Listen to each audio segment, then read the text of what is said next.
G'day, my name's Ben and I'm going to show you how to put together a food cube.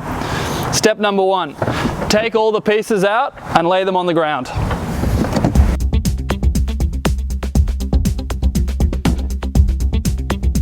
Alright, we have 2 base trays that have aeration capabilities, and we have 2 base trays that are just normal. We have 2 blanks, 2 aeration cones, 16 wicking cones.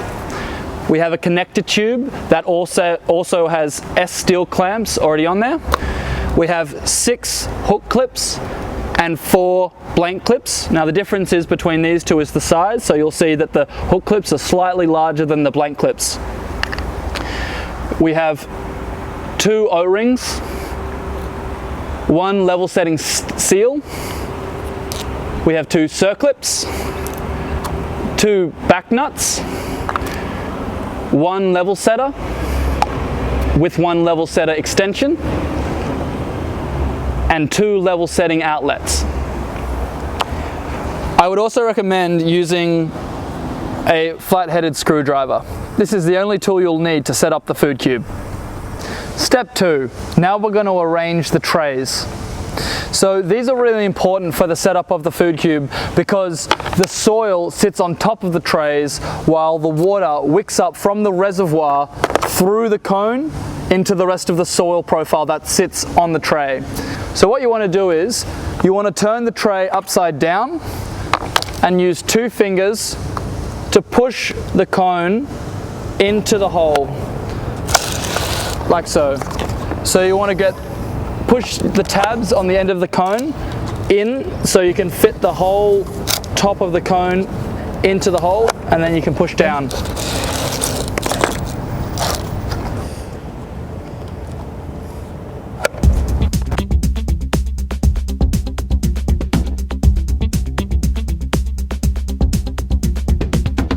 Step 3, now we're going to set up our level setter and we're going to seal the food cube.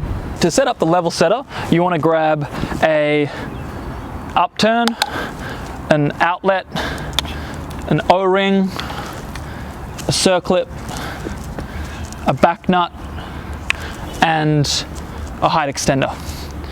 So first things first, you grab, what's this again, an outlet. Grab an outlet and an upturn, and you see these little O-rings that are already on the upturn. I recommend you kind of lather them up with either soap or oil or something. So I'm using soap, and just to give them a little bit of give, a bit of lubrication, just makes things a little bit easier. So you just lubricate those O-rings a bit, and then you get your outlet and face it with the screw bits up. And you put it down and then kind of just force it in, making sure that the O-rings are evenly going into the outlet, so you've got a nice seal. There we go. So that's in nice. And now you grab your O-ring and you put that over like so, so it's the edge there. And now you put that inside. You start with your upturn, and you kind of put that through the hole and then kind of twist until it can go in. So you'll find the sweet spot. There it is. Now you can push that up like that. Now what you want to do is grab a circlip, and this prevents the outlet from being able to be pushed back in. So you put your circlip on, then your back nut.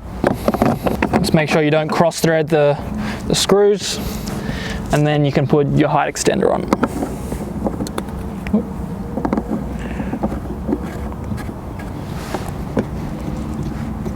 And there we go. You've done your level setter. So now we're going to seal the food cube. So what you want to do is get your level setting outlet and another O-ring, and like the other one, you just wrap it around and fit it on snugly like this. And then you put this on the inside of the food cube, like so, and fix it with your circlip. Now the last step is you want to get your seal and your back nut, and as you can see there's a little bit of a ridge on this side of the seal, so that goes facing away from the food cube, so like so. So then you just screw on the back nut to the end of the outlet, and now your food cube is sealed. Step 4. Now we're going to put these trays into the food cube.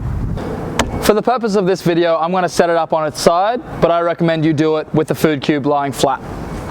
So what you want to do is find a base that has one of these holes in the corner. Now this is for aeration, and these match up with the little indents on the corners here and here.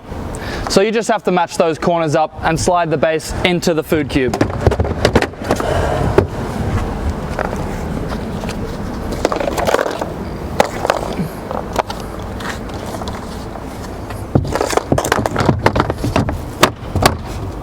Now, the next bit is, as you can see, there are arrows here and here on these base trays. These base trays that don't have the aeration capabilities also have arrows, and all you need to do is match those arrows to face each other. So here's one arrow, and now it's facing that arrow. And the same for this one. So here's this arrow, and here's that arrow.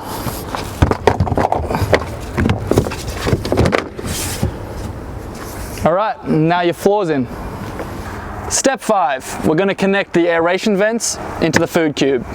So what you want to do is get your first aeration tube and get the front tab and slide it into the front hole here in the corner of your base tray.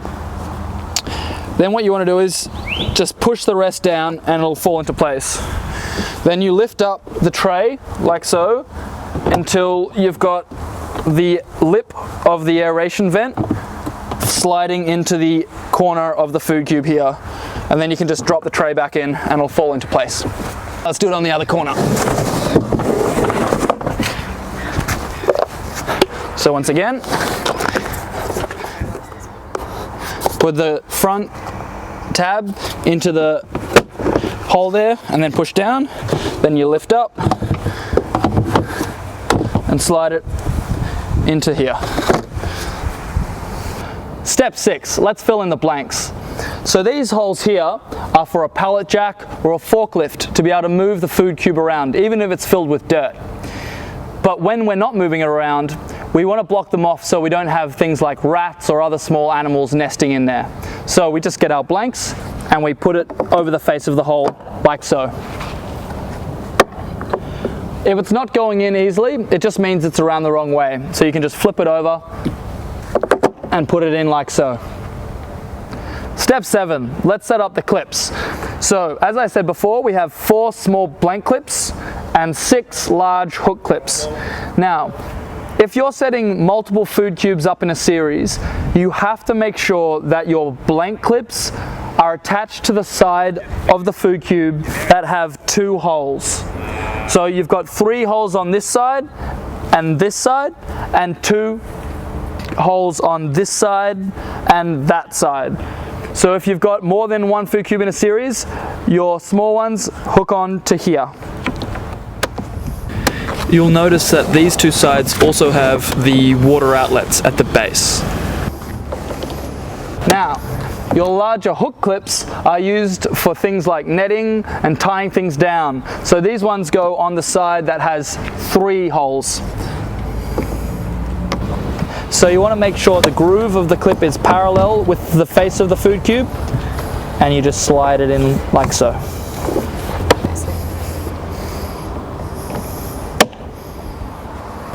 If you need to take your clips out, the easiest way to do it is use your screwdriver and put it in the little hole here and then just twist it. And then you can just pull it out. If you're setting up your food cube so it's not in a series, you can arrange your clips however you'd like. Now I'm going to do a quick explanation on how to connect multiple food cubes in a series. So with one individual food cube, you have an upturn and you have a seal at the base of the food cube. It's similar for a series of food cubes. You have one upturn at the end, and at the other end you have a seal. But between each of the food cubes, you have a connection tube. Now, these connection tubes are really easy to put on. You just slip them over the outlet like so, and then tighten them with a flat-headed screwdriver.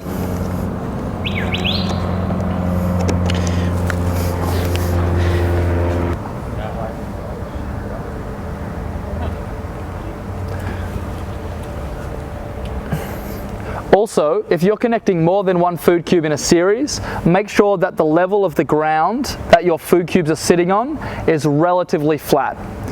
If it's not, and you've got a steep gradient between each of the food cubes, you're going to end up with a lot of water in one of the food cubes and not much water in another food cube. A great feature of the food cube is that you can attach a trellising system to it really easily. This is one that we've designed for the food cube, and it slots into the side really easily, like so.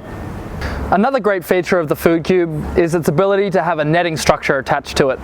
So this is one that we've designed for the food cube, and you can easily attach it to the food cube by slotting it into the holes in the corners like so.